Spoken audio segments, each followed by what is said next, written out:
We identify what we're running away from. Now, even if I look at so-called successful people, the studies done, there was some negative factor in their life that made them thrust themselves forward because there was a certain environment, situation, circumstance that they want to run away from. If you want to run away from poverty, for example, you can spend your whole lives and hopefully you will reach a level of comfort. But interestingly as well, you look at the mindset of people who've accomplished a lot that come from poverty, they generally have a mindset, there's an element of scarcity, that there's never enough, because that was the driving force that made them move forward.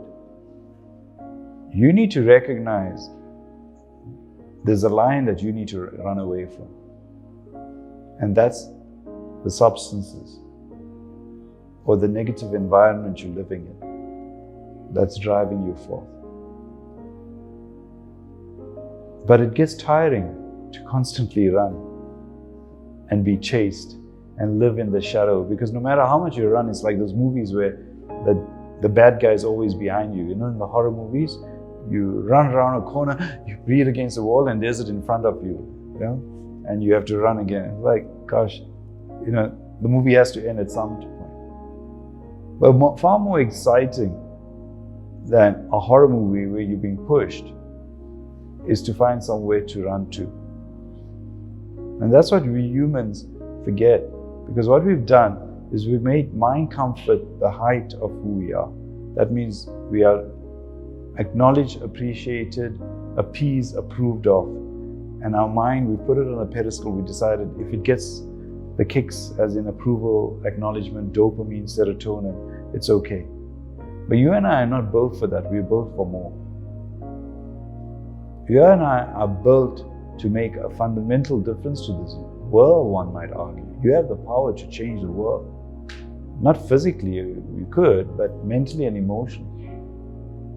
And therein purpose comes, because true purpose is where you fundamentally shift human energy, human thinking, human mindsets. That is true purpose. If you take someone like Mandela, who achieved a level of freedom, he shifted your and my lives. Not by the fact that you and I can swim on a beach we never could swim at before, or use a bathroom. That's good and cool, that's a physical. But he shifted our mindsets to believe we are all fundamentally equal. That's wow. And you have the freedom to do what you want. And if you look at it in a different way, it's equal. That means there's no one better than me, there's no one lower than me. I can look you in the eye, and that's an element of wow, respect, which is more important in this day and age. Because if someone said to you, don't worry, I know you're depressed, go swim in the beach you want to, that's not going to make you happy. Well, if you did, great, right? Cheaper than coming to this facility probably, but for most of us, yeah, sure, okay? But it's about equality and freedom, which you and I, as a mind, as a body, as a soul, wants to manifest. So he achieved a level of energy that was higher than the energy we have today. As much as you might say, now I want to make it about equality and liberty and freedom, you have to find your own battle. You and I need to find our own revolution. I loved the saying years ago when I was younger, every generation needs a revolution. And that's great when you're in your late teens, 20s, because you want to change the world out there. Viva the struggle. And then you grow and you realize the only struggle is within yourself. And you and I need to have a revolution within us.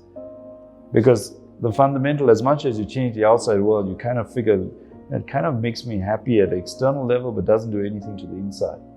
You and I need to change what's going on in the inside. Have a revolution in your thinking, your feeling, your experience within yourself.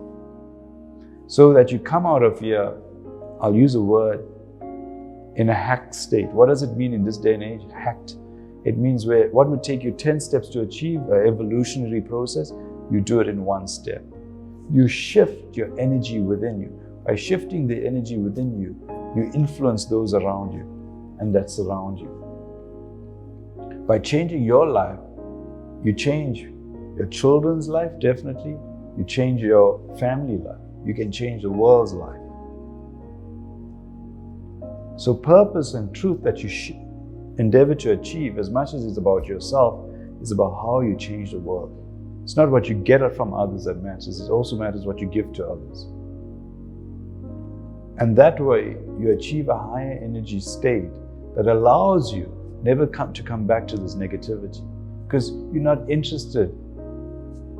Many of us sometimes come in this country from a small town or city, and you gravitated to what we may call the economic center, capital of Africa. Why? It was driven by economics. If someone says to you, go back to that small town or city for economic reasons, that would never make sense. Would you go back? No. Why? Because you've reached economic heights. You wouldn't go back. And you've tasted the fruit of higher economic achievement. In the same way, if you taste the fruit of higher energy, you will not, and you truly experience it and live it, you'll not go back to the lower state of being. In fact, I'm reminded of a person by the name of Swami Ramdas. And his story was that he went off to the Himalayas. And in the Himalayas, he had done lots of research on LSD.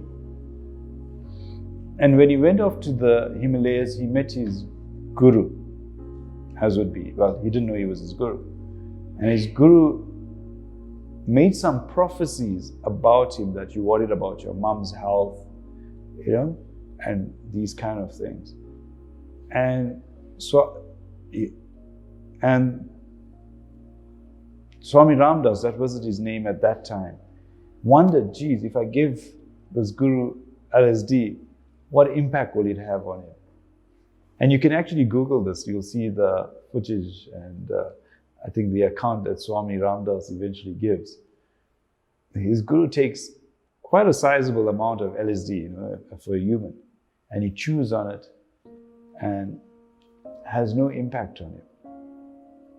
And the whole story is along the lines of, after having experienced such a wow state of being naturally, why resort to some artificial means like LSD?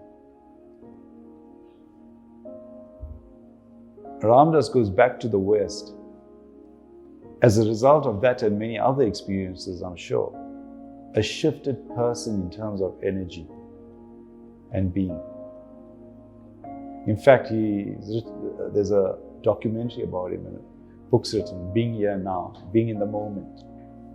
Rather than allowing a drug to create a higher exalted state of being, he naturally, mentally, emotionally, psychologically, spiritually, shifted himself into a state of a powerful state of being. Make that your purpose, your truth, because if you artificially have sought to create a sense of well-being, why don't you do it naturally by, producing your own serotonin levels, dopamine, whatever drug, oxytocin, which we can naturally produce. I know it's difficult, it's a journey, but if that's your thing, then endeavor to do it for yourself. Because maybe they say, when you're experiencing the pain, the hurt, the sorrow of being here, in that lies the answer. What is it that you want out of life? What you want to make life into? That's your journey. Take your biggest pain and make it your purpose.